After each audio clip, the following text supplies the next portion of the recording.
السلام عليكم مدعي وحمد بري وعن رامانتنا لودا وبرنامج كستابسان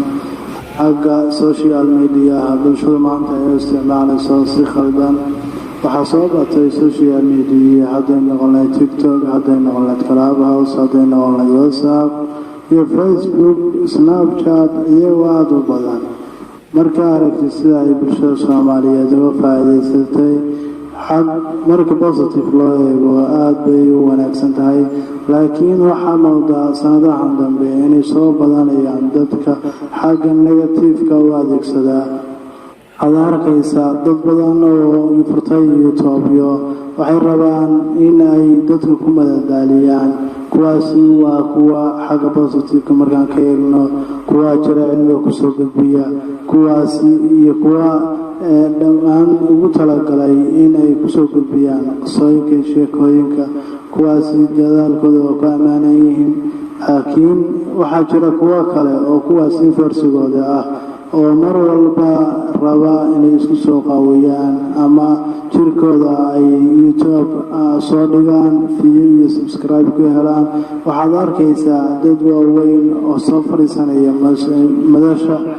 halkaas ay leeyihiin iyagoo aad moodid in ay rabaan subscribe iyo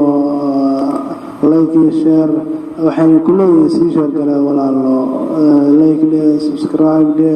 waxayna caayayaan dad la mid ah ama dad islaam ah ayagoo ka dhiganaya inay ku kala kacsadaan meesha ay meherada ama meherad bay u baxsadeen inta badan haddii arday maqaaxiyo badan baa jira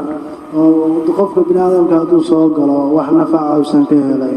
waa la yaabaysaa dad waaweyn oo qaarkoodaas leedahay maanta waa 60 jiro waxay marayaan marka ay dalkii wax ka bedeli lahaayeen ama ay noqon lahaayeen madaxweyne baad waxa arkaysaa iyagiyo u soo fadhiisanaya YouTube in ay yiraahdaan dadka caayaan waxay ku leeyihiin hebelo maag inagoo ku soo jawaabaya intaas wax laga dhigayaa dadka inuu lacag lagu sameeyo ama qof sharaftii lagu caayo wax laga dhigo hableeyna markay social media galeen waa aragteen ceebaha mar walba ka soo baxaya ayagoo amoodid in mar walba ay sii badanayso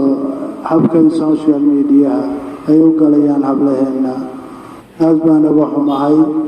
anigu waxaan ka mid ahay dadka barnaamijyada saas ay tahay kuwa ku taageersanahay dadku inay isticmaalaan teknolojiyada la socdaan social media laakiin waa noocee banda positive loo isticmaalo negative ma taageersanin waayo had iyo jeer markaad aragtid dadka Facebook-yada caanka ka ah waxay ugu badan yihiin dadka isticmaala dadka inay